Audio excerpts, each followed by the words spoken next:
In this video, we're going to get to the bottom of burnout.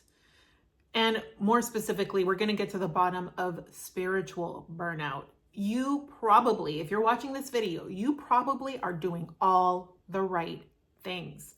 All the things that you were told to do in order to be enlightened or in the highest vibration, whether it's meditating, every cacao ceremony and sound bath under the sun, reading all the books, watching every influencer on Instagram who's a spiritual influencer, doing all the things. You're probably doing everything as what you think to be right all the time and consistently. But yet, you still have this anxiety. You feel really depleted. You feel stuck. Maybe you even feel numb. And you're asking yourself, I'm doing all the right things, but why do I still feel anxious? Why am I not in the fifth dimension? Why am I not glowing like everybody who I see on social? You're asking yourself, is this my highest timeline? Am I my higher self? Like, what is happening? And there's just a lot of frustration and just not feeling good. Depletion, as I said, being exhausted and tired. So if you're asking these questions, again, I'm sure if you clicked on this video, you're doing all the right things. We are going to get to the bottom of this. We're going to name it. We're going to understand spiritual burnout. And then I'm going to give you practical tools that you can incorporate within your life to get yourself out of this pattern so that you can feel more resourced, more aligned, and really get to the place that you feel grounded in your spiritual path. You feel like you have more direction and guidance, and that you're more embodied as the divine human that you are. So before we get into all of that, I'd love to introduce myself. My name is Maria Sophia. I'm a trained psychotherapist turned transformational coach. I'm an energy medicine practitioner, and I'm also a death doula. And I have been spiritually burned out more than one time in my life. And these are techniques and tricks and tips that I've used to help myself get out of that loop and that pattern. So as with all of my videos, if this resonates, take these practices, use them for your greatest and highest good. And if they don't, leave them behind. Many of us want to be safe. All of us want to be safe. All of us want to be enough. All of us want to be loved. And that doesn't change on a spiritual path. We still want to feel enough. We want to feel safe, and we want to feel loved and accepted. And many of these patterns of not feeling enough, needing to strive for perfectionism or doing all the right things really comes from the way that we were raised and our programming from our family of origin and our caretakers. So we've just transferred what we've learned maybe in the rest of our life. For example, our work life. If we're just the best top performer, if we do everything perfectly, if we make our bosses happy, if we're the most productive, that we will find love. The same thing can be applied to the spiritual path. And I think that's what's happening now. People are getting burnt out. And I'm seeing this consistently where this burnout is because spirituality, the spiritual path, has become just another hustle. And hustle and spirituality don't mix. They do not play nice together. And that's not how the journey works. That's not how you're going to get into that state of feeling aligned with your spirit. I see spiritual folks turn rituals into a to-do list. They turn spirituality into a strategy. And it's so funny. I have a dear friend, her name is Crystal, and she's also a healer. And I remember very early on in her journey, I was working with her and I was like, Crystal, you can't put this on an Excel spreadsheet. You can't put this in a PowerPoint. PowerPoint and highest good don't really mix. And there's no KPIs to this. There's no OKRs or ROI. She had a corporate background and I had a corporate background. So all of these things really resonated with us, these types of tools and things that are in work life. So we've really taken what we've learned to be good employees, productive, and we've applied it to a spiritual journey. And again, these things don't mix. So spirituality is not just another hustle. It is a path. It is a calling. So first things first, let's really understand where spirituality works within our lives and what it doesn't really mix with. I have a truth that I want to deliver to you. And it's going to be a simple, basic truth, as most truths are. You may be shocked at this truth, but here goes. Here goes nothing. You are a human being. I know. Yes, you and me, and everybody who's watching this, we're all human beings. And guess what? We also have central nervous systems as a part of being human beings. I think we're forgetting that we're human beings and we're asking performance from ourselves in a spiritual context. And performance is something that really is more likened to machines performance.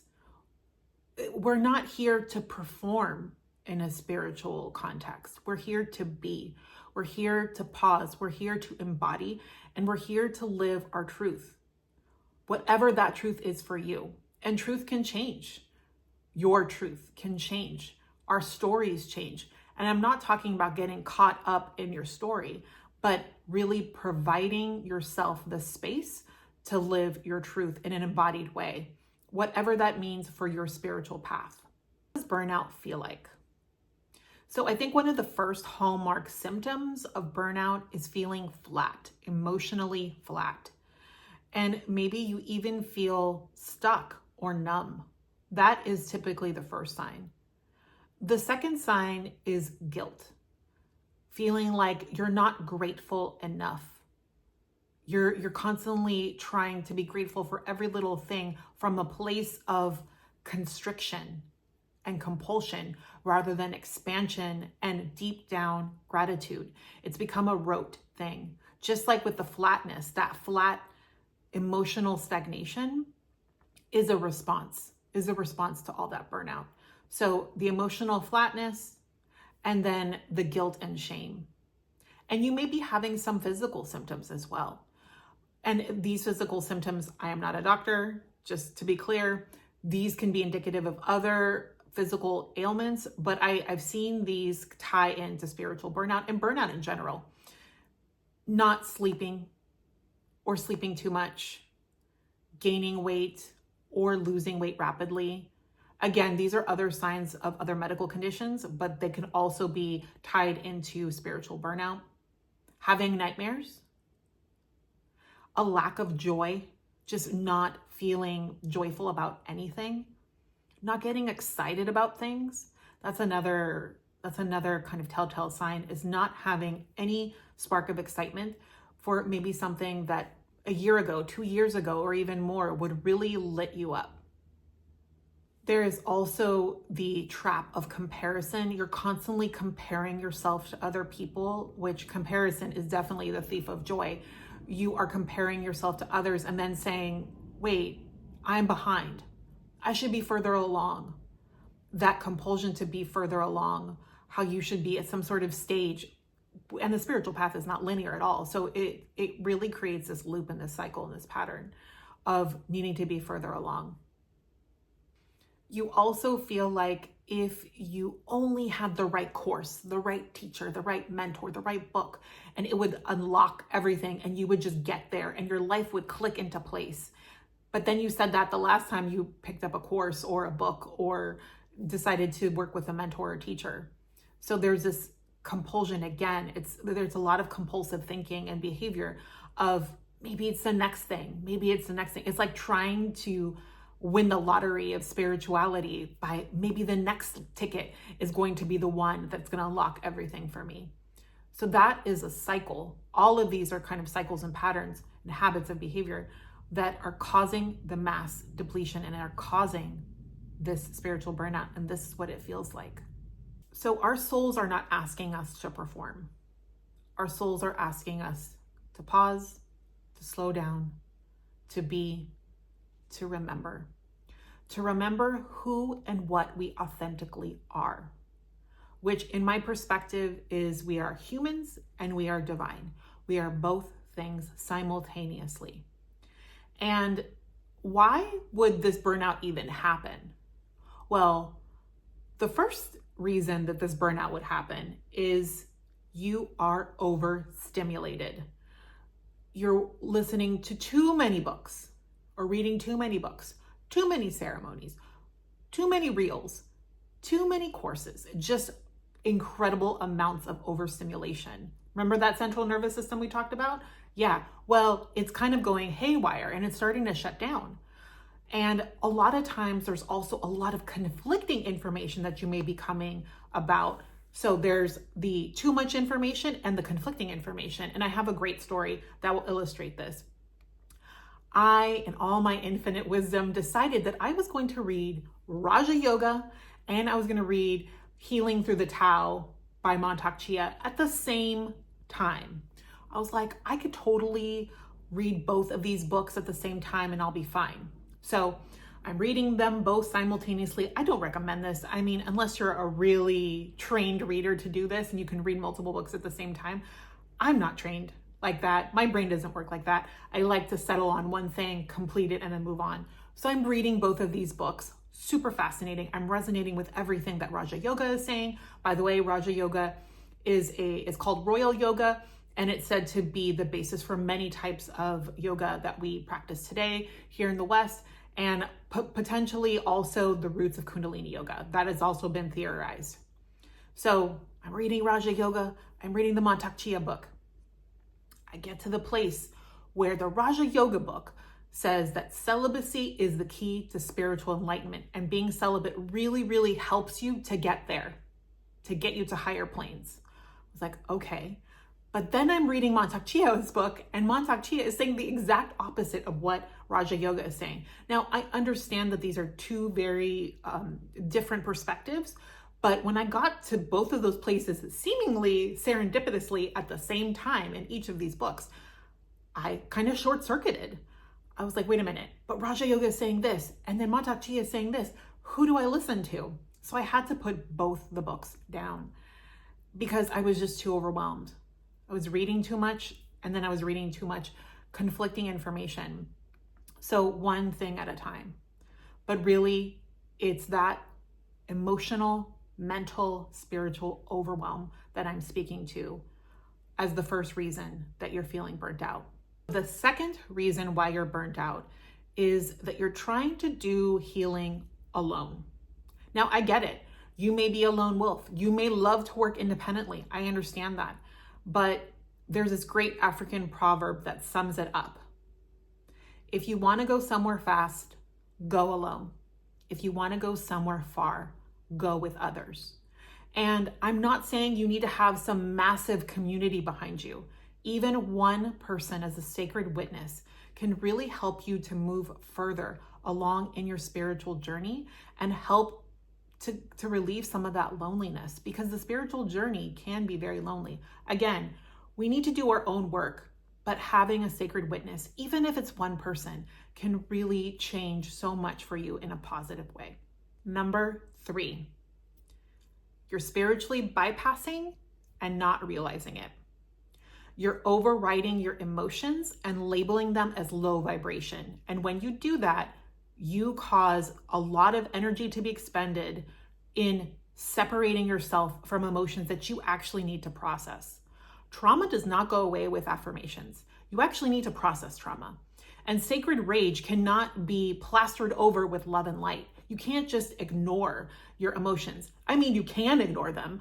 It's not healthy, and you're going to have other problems moving forward because those emotions, that trauma just simply doesn't dissolve because you tough it through with love and light. You just throw love and light at it or label it low vibration. When you label something low vibration, something that is internally within you, like anger or sadness or even grief, you are negating yourself. You are labeling yourself. You're casting a spell on yourself, saying that you are low vibration, and that can cause a lot of shame.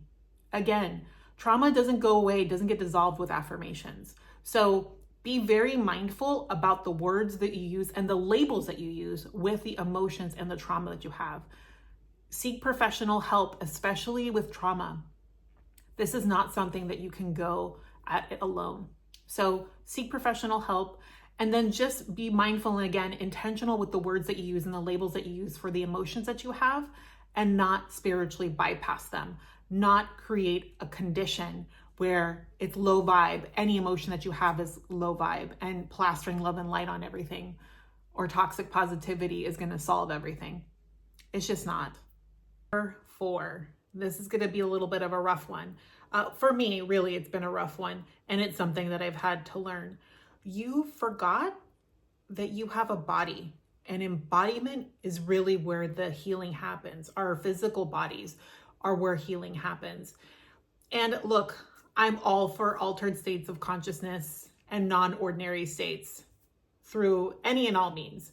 I love being in the cosmos. I love being in the stars. I love floating and channeling. And those are activities that tend to have us disassociate from our bodies. And truth be told, it's really fun up in the cosmos.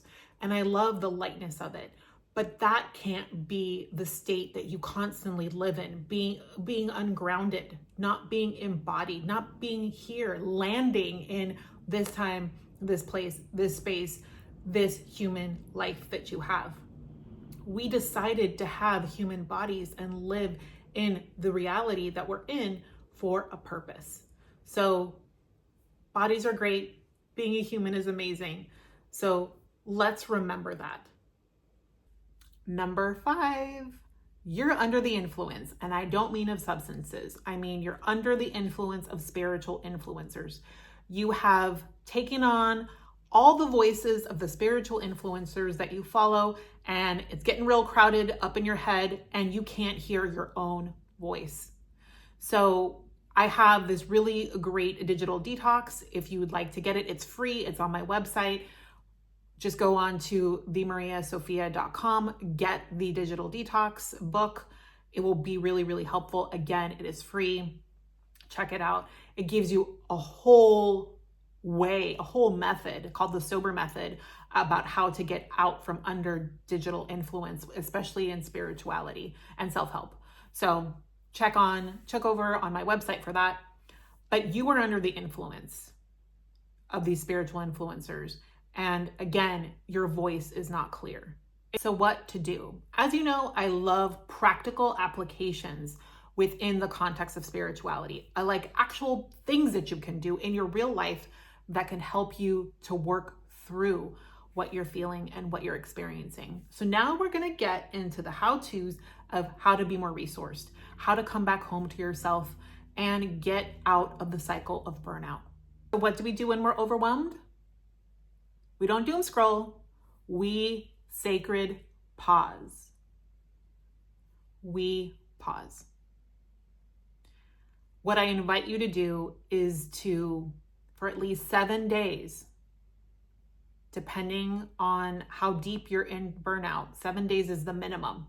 7 days where you have a cosmic timeout, where you create a sacred pause with the content that you consume. No spiritual content of any kind. You can pray, but nothing on a phone, nothing on a computer.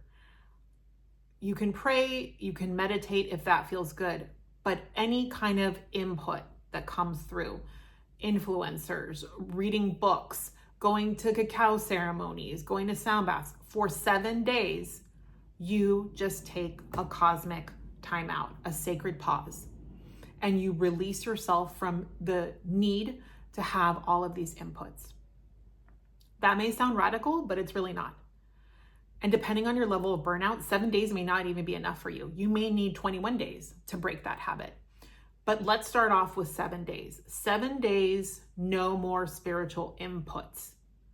Again, you can meditate and you can pray if that doesn't feel taxing to you. But no inputs, okay? No going to the local sound bath for a moon ceremony for 7 days. The next thing is something that I heard Brian Tracy talk about. If you don't know who Brian Tracy is, please check him out. He has amazing content. He's been around for decades. So he talked about if you have a problem that you're really butting up against, and you're not able to find the solution, to literally stop and sit in silence for 30 to 60 minutes. You don't scroll, You don't talk to anybody. You don't listen to music. For 30 to 60 minutes, you just are in noble silence, alone, and just allow that still small voice of your intuition, of your higher self, whatever label you want to put on it, to arise as you settle down and completely pause. No more inputs. So 30 to 60 minutes of total silence for you. Now, this can be very challenging, especially when people have monkey mind. Monkey mind is constant thoughts in and out. What I like to do with monkey mind is just let it be. The more you try to take those thoughts in monkey mind and do something with them, the louder they get. And I'm going to do a whole separate video just on how to meditate, some of the practices that I have cultivated, and I have worked with other people on how to meditate. But just stare at a wall for 30 minutes. I'm serious. Or stare at a candle for 30 minutes to clear your mind. That is the practice that I'm offering to you. And I've done it before, and it does work. It does work. You may need to go a couple times working at it, but it does help. So again, our first step is a sacred pause. The second thing is to bring softness to your rituals, rather than them being a to-do list that you need to check off.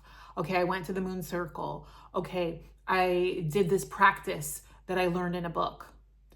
Let's just take some time to stop and ask ourselves, what would truly be nourishing for me today in this moment? Is it a walk?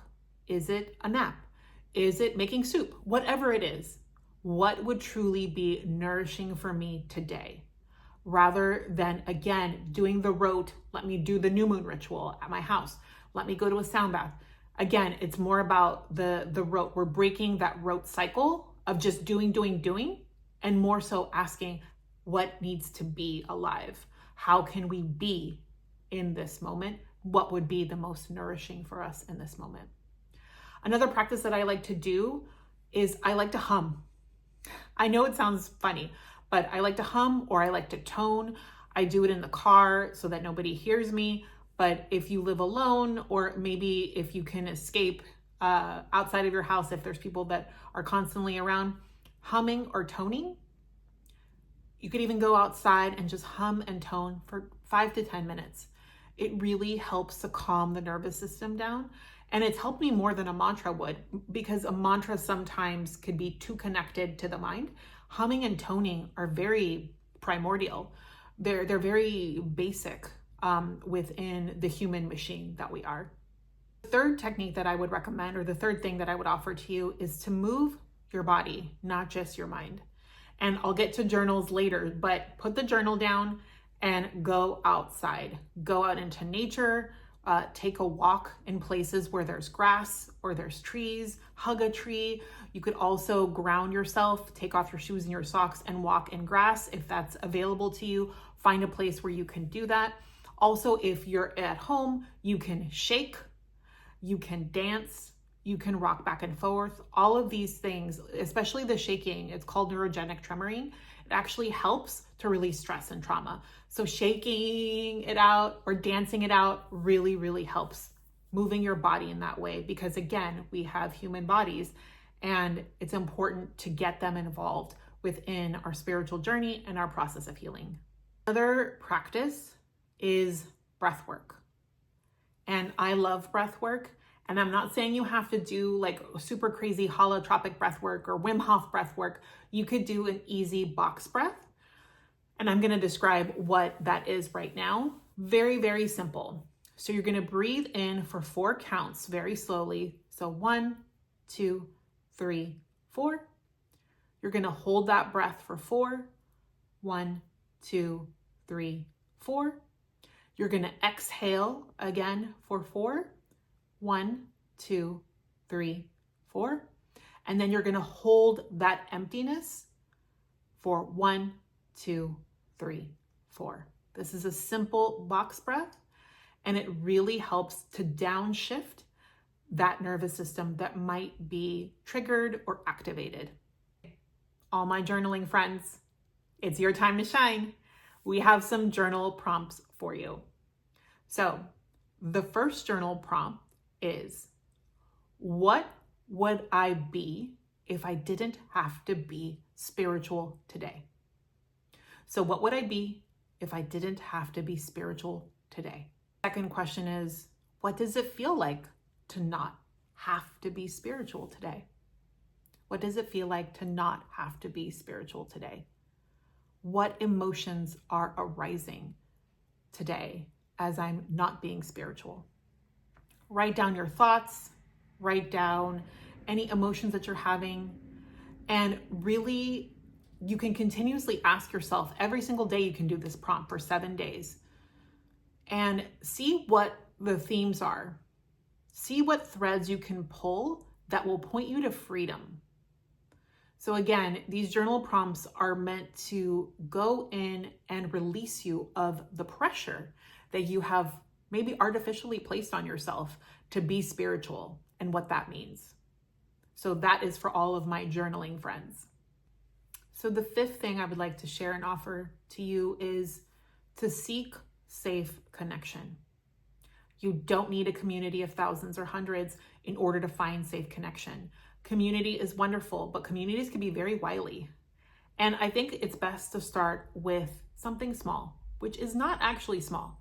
Having one other person that you can be 100% vulnerable, 100% authentic and honest with. Someone that can hold space for you and you can hold space for them. Whether that's a friend or working with a therapist, you wouldn't be holding space for the therapist because that is not their role. They would be holding space for you. But having that one other person to start off with, where you can be 100% honest about your journey and what is alive and happening for you moment by moment. So again, find that safe connection. And it doesn't have to be a giant community. It doesn't have to be 10 people. Start off with one person, and then maybe once you start getting the hang of what that safety feels like in your body and in your spirit, then maybe expand it to 2 people. Spiritual burnout is not a failure. It is an awakening and an awareness of understanding that performing healing is not what it's about. It's about becoming healing. If all you had to do is just be today, not be better, not be your greatest and highest self, to just be who you are and what you are in this moment, that would be a win. That would be wholeness. That would be healing. So spiritual burnout, again, is not a failure. I hope you've enjoyed this video. I have tons of other content on YouTube, and I'm going to continue to make more. Thank you so much. I feel so grateful in the expanded way for you.